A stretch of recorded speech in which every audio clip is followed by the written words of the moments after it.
foi instituído ontem por ordem do governador Romeu Zema, ele permanece mobilizado, porque ainda tem alguns desdobramentos, e com a determinação de que a gente faça esse trabalho mais célere, como bem disse os nossos colegas da Polícia Civil, que seja um trabalho rápido e humanizado. Então, a gente continua mobilizado, a gente continua com todos os esforços, todo o empenho do governo do Estado, com as suas diversas frentes, não só de forças de segurança, mas também assistência social e área de saúde, para que a gente possa aí, superar esse momento de dor, principalmente para as famílias, como eu disse, e como é a determinação do governador Romeu Zema, de maneira rápida e humanizada. A gente agora deixa aberto para as perguntas. A informação que ela começou, ela modificou de acordo com a entrada no IML, e por isso eu vou pedir para o pessoal da Polícia Civil detalhar. O que nós estamos trabalhando é com os números de entrada no IML, né? Então foram 41 corpos que deram entrada nessa madrugada aqui no IML, e claro, né, se trata de um cenário muito complexo, né, um acidente de grandes proporções, e a gente vai avaliando dia a dia todas as informações de modo a validar se todos esses corpos são ou não de ocupantes do ônibus, por exemplo, né? Mas, pelo que nós temos até o momento, está validado esse número de 41 corpos que deram entrada aqui no IML, em Belo Horizonte. Quantos já foram identificados? Já teve algum identificado? Bom dia, novamente. São 12 corpos que foram necropsiados, 11 já estão identificados, um está em processo de recoleta das digitais, tá? Mas 11 até o momento já foram identificados, 2 estão já em processo de liberação, inclusive. Tem. Possivelmente esse processo é que deve ter ocasionado a suspensão do direito de dirigir, o que denota que já em 2022 nós tínhamos uma blitz, inclusive uma blitz da lei seca, na cidade de Mantena, onde a carteira de habilitação foram tomadas as medidas administrativas em face da recusa do sopro do etilômetro. A Polícia Militar tomou as medidas, ou seja, a fiscalização ocorreu em 2022 no nosso estado, inclusive com apreensão. Isso é um dado importante que mostra que o Estado tem feito esse processo de fiscalização aqui, a retirada e as providências sendo tomadas em relação a isso. Ele pode ser considerado foragido ou ainda não? A Polícia Civil já tem a representação com isso. Ainda está foragido por conta do flagrante continuado. Nós ainda estamos em contato com as agências limítrofes aqui, de divisas, né, por exemplo, o Espírito Santo. É claro que são várias hipóteses alguém pode ter dado alguma ajuda. Nós fizemos abordagem a diversos ônibus na divisa e continuamos esse processo ainda com as viaturas, com as forças da Polícia Militar, dos diversos comandos, sobretudo o comando rodoviário e a nossa diretoria de inteligência. Por isso que eu até reafirmo e conclamo para que o motorista se apresente, para que o processo de persecução criminal ocorra e que ele possa se esclarecer também em face dos fatos. A polícia chegou a emitir um mandado de prisão ou solicitou à justiça? Vamos lá, ele está em flagrante. Tá? E aí a Polícia Civil, a gente já tem essa informação com o doutor Saulo, que também está representando, e aí o doutor Saulo pode entrar em melhores detalhes sobre isso. No momento, ainda há o flagrante em face da proximidade e do rastreamento que segue pela Polícia Militar. Verificar todas as informações. Nós checamos o boletim de ocorrência, o relatório de evento de defesa social, com a apreensão da carteira de habilitação. Isso gera um processo. Possivelmente esse processo gerou a suspensão do direito de dirigir.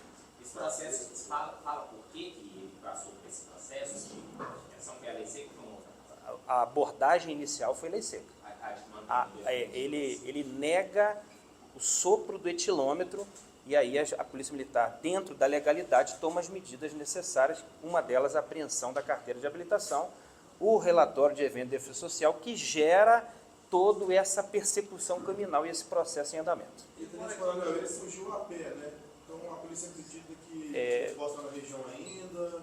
São várias as hipóteses. Nós estamos tanto aqui em Minas Gerais quanto no Espírito Santo em contato com as agências de lá, com a Polícia Militar de lá também, as agências de inteligência tanto daqui quanto de lá, trabalhando na possibilidade da identificação. Mais uma vez eu conclamo que ele se apresente. Ele é empregado no transportador, ele está no veículo próprio? Essas informações aí são típicas do processo investigatório que a gente já não consegue atestar agora para vocês em coletivo. Desculpa, gente, mas eu falo... Até que ele se apresente para que nós continuemos no flagrante a captura dele. Mas a carga iria para o Espírito Santo.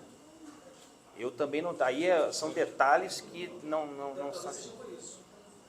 Doutor Saulo, o senhor pode falar um pouco sobre essa, porque já tem de apuração preliminar com relação a esse motorista, hoje em situação de foragido, o perfil dele, o que se conseguiu levantar, realmente essa questão de empregado, de proprietário do veículo, e se já tem um histórico, já pelo nome dele, se conseguiram apurar outras situações de acidentes? Esses levantamentos estão sendo feitos, como bem observado pelo Tenente Coronel Santiago, ainda há situação de flagrante delito em razão da perseguição ininterrupta, né?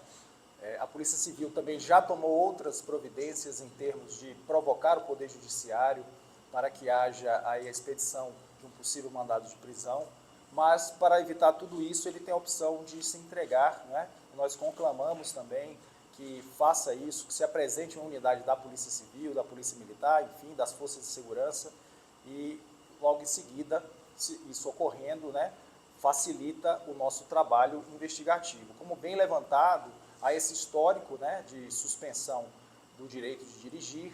Houve essa abordagem anos atrás, né, na cidade de Mantena, nessa situação que faz presumir o uso de álcool, né, e combinando isso com a direção de veículo automotor, conjugado a isso também a questão inicial desse possível excesso de peso no transporte, nós já temos aí elementos iniciais, claro, que precisam ser trabalhados ao longo da investigação, indicativos de uma possível responsabilidade criminal desse condutor.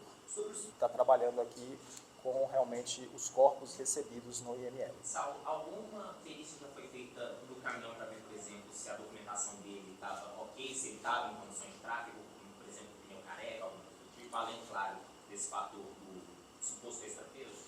Como informado aqui pelo perito criminal Felipe da Pieve, foram feitos levantamentos ontem no local do acidente e hoje serão feitos novos levantamentos nesses veículos, dada a magnitude da destruição desses automóveis, né, desses veículos. Então, é necessário esses exames complementares, o que é absolutamente necessário, trivial e em casos dessa natureza de uma tragédia tão impactante, onde houve a carbonização dos veículos.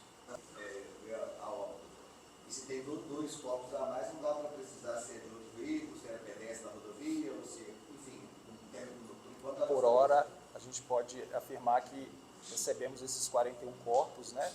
Os senhores podem imaginar o estado de alguns desses corpos, então é natural que a gente faça essa avaliação e esse confronto, né? O trabalho de investigação, de identificação agora é que vai dizer, né, vai poder subsidiar essas informações. Só sobre essa confusão dos veículos. Tá, então, só repetindo, são 41 corpos deram entrada no IML nessa madrugada, né, para o processo de identificação. Então, agora é que, com base na documentação, na coleta de material genético dos familiares, é que a gente vai conseguir, de fato, fazer a relação, a correlação entre essas vítimas, se estavam no ônibus, se são oriundas de outro veículo, enfim.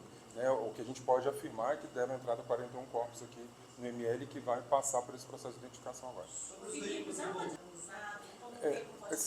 Pois é, esse tempo de identificação ele não é possível dar essa previsão, porque é feita uma análise preliminar agora com relação que a gente segue uma linha na identificação. Primeiro a gente tenta as digitais, então vai ser tentado coletar as digitais. Existem métodos especiais de coleta dessas digitais. Se não tiver êxito na coleta dessas digitais, aí passa-se para os outros exames, a antropologia e o exame de DNA. Né? Então a gente precisa, de fato, a depender, porque às vezes está um grau maior, mas às vezes preservou, né, o dedo. Então, assim, depende muito do caso a caso. Essa análise começou a ser feita, né, hoje. Então, assim, é isso que vai determinar a celeridade. Então, se for pela papiloscopia, vai ser mais rápido. Se precisar do exame de DNA, aí, obviamente, vai ser mais lento, porque existe todo um trabalho técnico envolvido que realmente demanda mais tempo. Sobre os veículos, cita ali uma caminhonete também que teria se envolvido nessa partida, ou é apenas um ônibus, a carreta e o carro de passeio?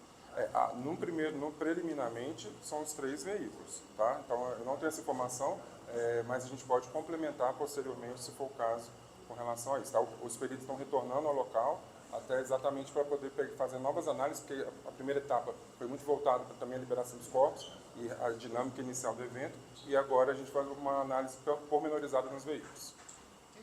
Na verdade, nós podemos fazer a coleta desses materiais de DNA em diversos estados da federação. E essa é a orientação da Polícia Civil para aquelas pessoas que são de São Paulo, são da Bahia ou de outro estado, que elas não necessariamente precisam vir agora, nesse momento, a Belo Horizonte para fazer a coleta desse material. Antes disso, mais importante ainda, é nos enviar, né, de maneira como nós já divulgamos para a imprensa, relatórios médicos, radiografias, fotografias, né, que isso também permite essa identificação.